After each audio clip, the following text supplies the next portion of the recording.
Hey man, I'm Jusko from ProudMoney.com. What are the most underrated credit cards according to people on the Reddit discussion boards? That's what we're going to look at in this video. So I went back for the last year or so and I looked at as many Reddit discussions as I could where people talked about underrated credit cards. Maybe the whole thread was about underrated credit cards. Maybe it just got mentioned within some other thread. Maybe people used the word underrated, or maybe they said something like, this card is really awesome, I feel like nobody ever talks about this, or that kind of thing, which to me kind of meant the same thing. A lot of this came from credit related discussion boards, but sometimes it was from other boards as well, where people just naturally started, for whatever reason, talking about credit cards. Now there were about 40 different cards that were mentioned as being underrated, and actually probably like 30 of those cards were things where just one person said it. So across all these times that people mentioned cards being underrated, there were really only 5 cards that got mentioned repeatedly. So we're going to start with that top 5 underrated credit cards, and then I will go through some of the other cards and tell you ones that I thought were interesting from the rest of the list. All right, in 5th place, at least according to Reddit, for the most underrated credit cards, the Capital One Savor One card, no annual fee, you're getting 3% cash back in a bunch of categories here: dining, entertainment, grocery stores, select streaming services. Then you're going to get 1% everywhere else, no foreign transaction fees. There's a $200 bonus opportunity as I make this video. This is a very good card, and this is a card that I talk about a lot. I don't know if it's underrated necessarily, because I think a lot of people know about it and think it's a good card, but according to Reddit, it's up there. Number 4 is the US Bank Cash Plus card, a no annual fee cashback card that gives you 5% cash back in a few categories, or a couple categories of your choosing, from a list that US Bank provides. You've got some interesting things like cell phone charges, utilities, and other things that you can choose as your 5% category. And then you have a 2% category, one that you can choose from: gas, dining, groceries, I think is the other one. Then you get 1% everywhere else. It's got a nice bonus opportunity. This is another card where I don't know if I think it's underrated necessarily. Maybe there aren't as many people that are aware of it because US Bank flies a little bit more under the radar than some of the bigger credit card companies. We definitely talk about it a lot on this channel. Very good card. Underrated? I don't know. Number 3 in the list of most underrated, according to Reddit, is the American Express Green Card, a card that has a $150 annual fee. You earn points in the American Express membership rewards program, 3 points per dollar on dining, on travel, and on transit. You're gonna get 1 point per dollar everywhere else. You've got a couple of credits here: Lounge Buddy, and also a clear credit that if you use those could kind of knock out that annual fee essentially for you.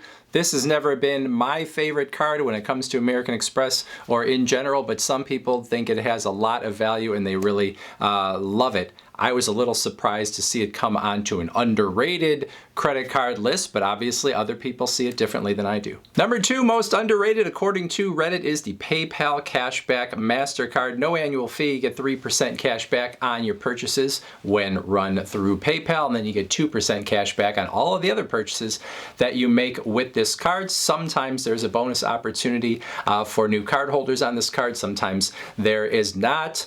I can definitely agree on this card. I think it is a card that is very good. PayPal is available in just, a ton of places online. So if you're using this card through PayPal, you're gonna get 3% in a ton of places. And of course, 2% cash back on everything else is sort of, in some ways, sort of the gold standard for a flat cashback card. So you're getting that 2% that some cards, that's what they offer on everything. And you're getting 3% on PayPal, which can be pretty widely used. And if you manage to get a bonus, even better. So I do think this one is a little underrated. And then the most underrated credit card, according to people on the Reddit boards, and I can't believe that this is the winner, but it is the Bank of America Customized Cash Rewards card. No annual fee card. Not a bad card, but gives you 3% cash back in a category of your choosing. And those categories include online shopping, which I think is a good category. Sort of your usual suspects like gas, travel, dining, home improvement. You could choose one of those as your 3% category instead.